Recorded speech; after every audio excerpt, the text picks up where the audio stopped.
Welcome to the agenda with me, Lasha Kingsley in Douala, Cameroon. On today's edition of the program, we are talking about personal branding vis-a-vis the competitive world. And of course, as usual, we are receiving leadership coach Roland KWEMAIN, who will be discussing on that very important topic that has to do with personal branding and what it means for individuals who are starting a new year. Of course, companies as well. What is the place of personal branding in the competitive world that we have today, marked by a lot of challenges? Stay with us, televiewers of My Media Prime. We'll be right back shortly after this jingle break.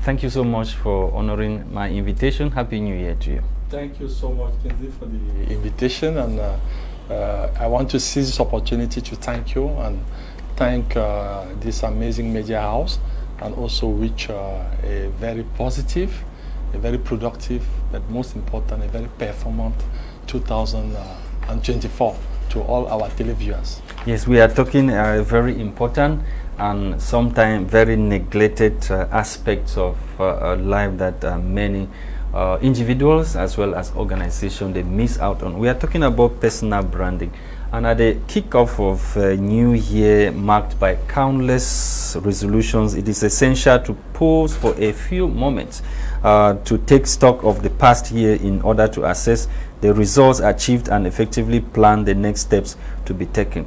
What is the purpose of this personal branding?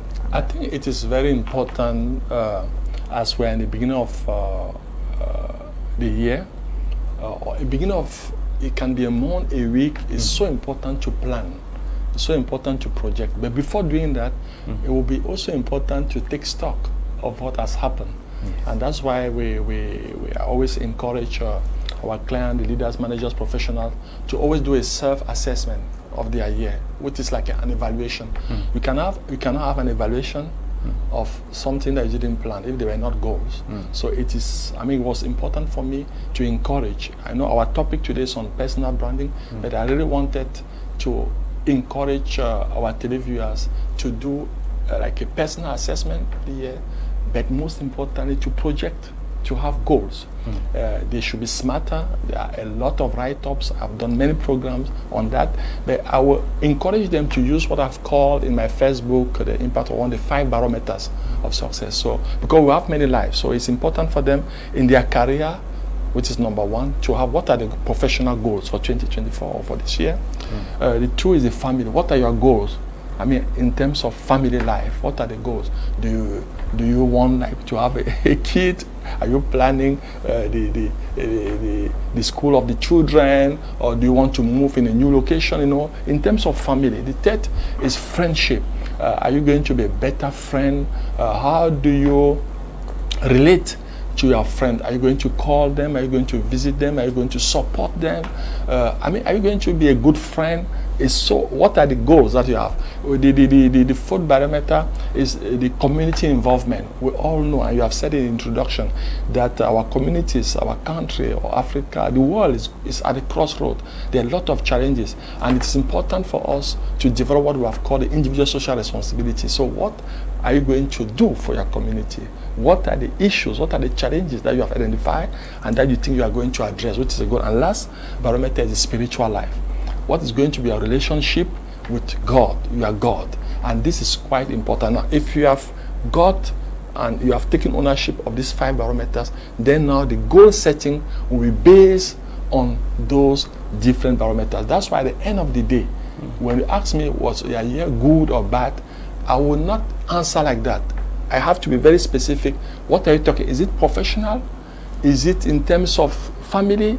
Is it in terms of friendship? Is it in terms of spirituality? So I really wanted to do this short introduction on assessment now, before going to the topic of personal branding. This one now takes me into wanting to know from you if there is actually a difference between conducting this taking stock of how you spend your year and New Year resolution. What's the difference between these two? Because sometimes when the year is coming to an end, you have people writing a long list I'm going to do this, I will not do this, I'm going to do this, I will not do this. At the end of the day, they don't even respect even one out of the things that you said it, they are wishes. So it's quite different with a concrete action plan. They are like dreams. They are like, okay, incantation, you know, I will do this. No, no, no, no. To be very serious, there is a whole process. So when, for instance, you have written them down like that, later on the next aspect will be in terms of action steps, concretely. If I say, okay, for 2024, I want to lose weight, which is a goal, but what do I do to lose weight? Is it diet? Is it sport? Is it? So we concretely put it. And now the other element is a time frame. Is it in two months? Is it in 3 months? Then also there will be who can be accountable, a part of, because we have many important stakeholders in our environment. It can be the family, it can be my wife who will look, it can be my friend who will tell me, oh, Kingsley, you said you'll be doing sport. How far have you gone with the sport? So you see, it's a whole practical system that you have to put in place. If it's just you write it, then no follow-up, no deadline, then I think we are not. And then there's also an element that is quite important, is what we call key performance indicators, because it will help you to measure how far you have gone. Is it 20% achieved, 30, 50, 60, 70%? Yeah, it's quite very organized, it's very structured, and it's not a game. It's not just witches. I know we drink a nice beer or a nice wine. That's why this year I'm going to be a very, very strict person. I'm going to be this. So how do you ensure that you are the strict person you say you are? There's a whole system to put. That's why the goal, they must be smarter, as we all know, which is quite specific, measurable, achievable, time-bound. Very important also to see that we evaluate it, evaluable and rewardable, which is the way we have developed it in Goa, because people talk a lot about, experts talk a lot about smart goal, but we talk about smarter goal. But again, we went far and gave this barometer of success so that they are specific. You might not succeed in one of the fields. Maybe the career is excellent, but how about your family life, you know? But again, you need to document it. As I've said, goals, maybe by barometer 3, not more than 3 goals, not 2. You have said a long list. I have an issue. If the list is too long, how are you going to achieve it? You make it, the goals should not be too difficult. They shouldn't be also too simple. But they must be very realistic. They must be goals that will challenge you. But there will be goals that you can measure. At the end of the day, they must be measurable. So that we'll be talking here about key performance indicators. So now, when you take like the 5 aspects that you have talked about, what you earmark, you take stock of how the year was, and then what you envisage to do. Now you also have the environment. Yes. The environment is there and may have its own role to play on you. That you may not realize the things that you're doing. So how do you ensure that you overcome the environment to be able to achieve the things that you have put? No, and yeah, thank you, Leslie. So it means that we need to take in consideration the context. Yeah, we shouldn't forget in which context we're implementing all these our goals. And now there's a reality about all these stakeholders now. But one element is crucial. We are the master of our destiny. It's something that you need to. And I keep saying you have what we call people that will give you 1,000 reasons why they are not achieving their goals, and those who are result-oriented. So it's a matter of mindset. Yes, the environment is quite challenging. Yes, it's not easy. It's quite difficult. But at the end of the day, which type of person are you? Are you result-oriented, or are you excuse?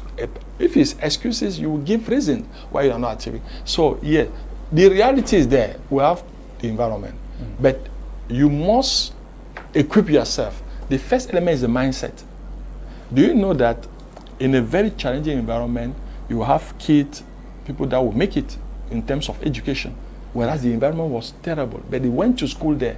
There's off-license, there's alcohol, there are things, but the guy is focused. Then another person will fail and tell you, no, my environment was not. So again, there's a personal equation that come in. And this is what we call now the mindset. Do you have a growth mindset? Do you have a winning mindset? Do you have a mindset of someone who is result-oriented and not excuse-oriented? That's where the difference will be. If not, you cannot change the environment. I mean, what we call external factor and internal factor. But here we're talking about what depends on you.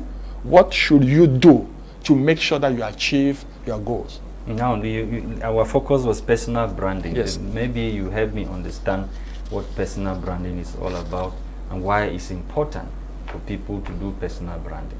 You know, when we talk about personal branding, the techniques are borrowed from the marketing. It's like marketing yourself. It's a personal marketing. It's essential marketing. But now marketing yourself, how do I position myself? How do I stand out? How do I make sure that I'm more visible? How do I make sure that people are aware of who I am? How do I make sure that my reputation is good? So personal branding are all those strategies, those initiatives, those actions that we will put in place and make sure that our brand, our person, you know, Kingsley as a brand, how do you make sure that you market and you sell yourself better? Because there's one principle, and there's one principle. Negative yes, branding. Because again, there's one principle: you cannot give what you don't have. If you don't love yourself, don't expect other people to love you. If you don't know yourself, don't expect other people to know you. And that's why personal branding becomes interesting, because it's self-marketing. How do I market myself? That's in a brief way, the way I can define personal branding.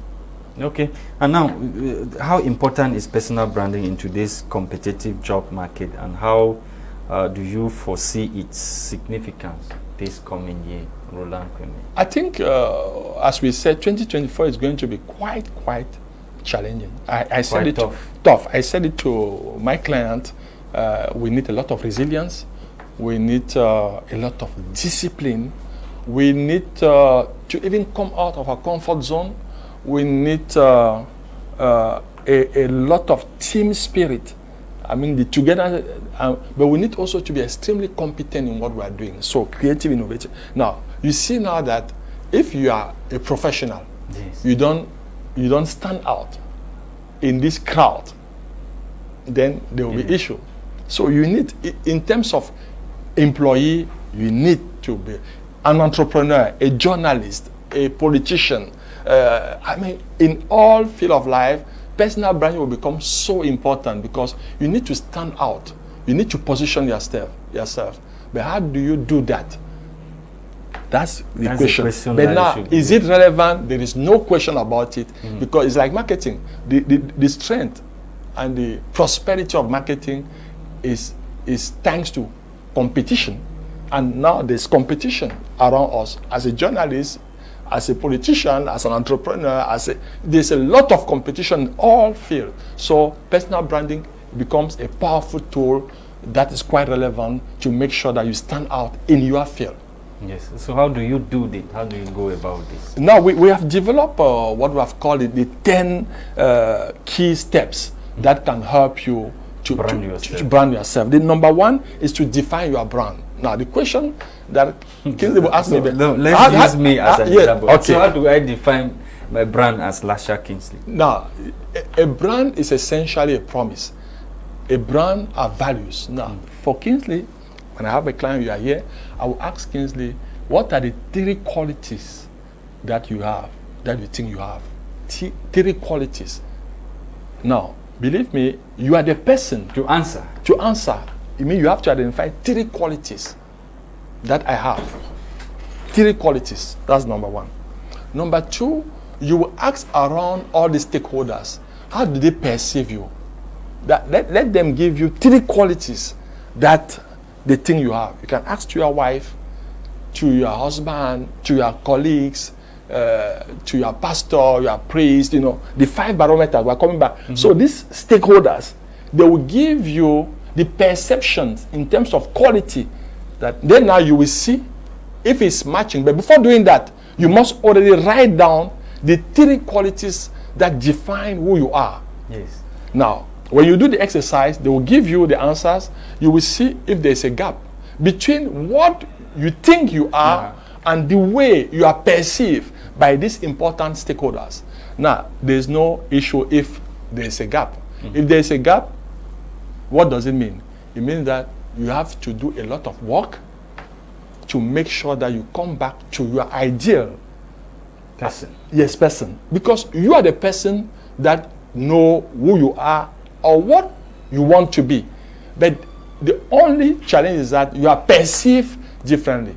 And perception becomes so powerful. So now you work on the You have to brand yourself now. Yes, brand. Number two is that you ask yourself, what is your specialty? If I take again, Leslie, you're a journalist. But are you a general journalist, political journalist, development journalist, you know? Who are you? If it's Roland KWEMAIN, they will say leadership coach and trainer. You said it introducing me. So what are you? Leadership coach. Yeah, it's not. So it's not. It's non-negotiable. It's not questionable. When you think about coaching, you think about corporate training. The idea that comes, if there's you want to bring a guest, an expert, you know, who do you call? Are they calling you? So it means that what is your specialty? What is your expertise? What? Yes. What? Then number three is you must write your biography. Now there's a difference between the CV and the biography. The CV is very detailed. It will give educational background, everything. Your academic background, your experience, job, career, and if it finishes by the hobby, what do you like, what do you read? It's a structure. But the bio is the narrative way of the. So Roland KWEMAIN, born on April 1971 in Yaoundé, he holds a master's degree in this. He has written 3 books, leadership. You know, it's different. Yes. So that why do I advise you to do it? Because when you go to conferences, or you have your website or you are on social media, you must have that tagline that defines you. Most of the time, don't allow other people to define you. So you are the person. When I come to your program, I give you my bio. You can go to my page, you have downloaded it. That's why you can present Roland KWEMAIN. You are not the person writing who I am. I write it, although I write it as a third person, born on he is, but written by me. So there must be a biography. Number 4 strategy is to create a blog or a website, but more a blog. Why? In today's world, knowledge becomes so powerful. You cannot be a journalist as you are, very committed, and you don't produce intellectually. So you must be writing, producing. Not only papers in the field, but even, you know, contribution. And this goes with every person listening to me. You are a lawyer, you must have produced intellectually. If you go to Roland Web, you'll see I produced a lot because it's a way of positioning. You're having a blog, followers, people listening to you, you know, he's good at that. This is what he's saying. This is, so writing, publishing. Number 5 is also be part of social or professional networks. You must be on social media, but the professional one. Networks. Yes, network. You must belong to a professional association. If you're a journalist, a lawyer, a medical doctor, a coach, it's very important to be a member of this organization because they build your skills, you build your network, but also they build your reputation because leaders are learners. If they stop learning, they stop growing. So it's very important to be part of this social network, especially professional one. Now, it is also important to develop your communication skills. Some are born outstanding communicators. They talk well. They talk well, they make their speeches well. Those who are not good at, please go and learn. You can be trained. Communication is key in today's world. You cannot want to position yourself to build a brand. How to talk. At least English and maybe French in Cameroon. And you need to be good in communication because some great leaders, managers, you will see, they come on air like you. Kingsley, you have issue. They cannot talk. They cannot talk. You even the interview is so bad. Journalists always saying that a good client, for them, a good client is someone who talks well. That they can do a program. So it's not about but some need to go and be trained. So be humble. Not everybody is born a communicator, but you can become by the trainer. Number 7 is that you must get involved on social media. You'll be surprised. People, oh no, Facebook, no. People use laziness to run away from there. You must be there. But how are you there? It depends on what you are posting. It depends on what you are writing. So you can't say, I don't like social media.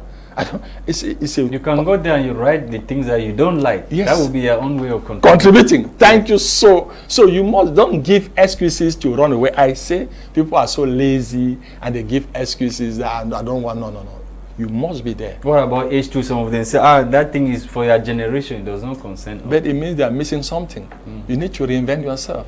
You need to adapt. You need to be agile. So you cannot say, yes, you might not be as smart, as outstanding like that generation. But my dear, you must be there. Number 8 is that you need to continue to develop your network. How do you do to develop a network? It's by being very involved in everything that has to do with volunteerism. It's not just about gaining, it's about giving. So you must find time and volunteer. And when you do that, people see what you do. You are doing. When opportunity comes, probably they will call you, figure out. This man has always been doing this. Build credibility, reputation. They can see you are good heart. They say, hey, he gives. And there's more pleasure to give than to receive. And in giving, as you have said, at the end of the day, you always receive. In 9, you need to learn to say no. Yes, you are surprised that because you thought, okay, Coach Roland will say good things. Why I'm saying you need to learn to say no, you must have a personality, you must have character. It's not saying yes. Saying no means I have principles. There are things that you will not do. There are things that you cannot do. There are things that goes against your values and principles. So learn to say no. You're also building a strong personality. And our personality, in terms of personal branding, is our biggest asset. And last but not the least, you must be competent in what you do. It's the last but it's the most important. Because it's not, if not, you'll be a bluff. So how do you acquire competence? Competence by being good in your field. If you're a footballer, my dear, play so well. If you're a musician, play the guitar so well. I mean, you must be good. It's not about putting on social media, I'm a good. So you must, because the most powerful marketing tool is bouche à oreille. When people recommend you, yes. Say, oh, no, Kingsley is an amazing journalist. When people start to recommend you, but they will recommend you because you are outstanding. So you must be good in your field. You must be extremely competent. Now, in the second book that I wrote, the Impactful Spirit, I talk a lot about competency. Competency, you have 3 main pillars in terms of competency. Number 1 is the know-how.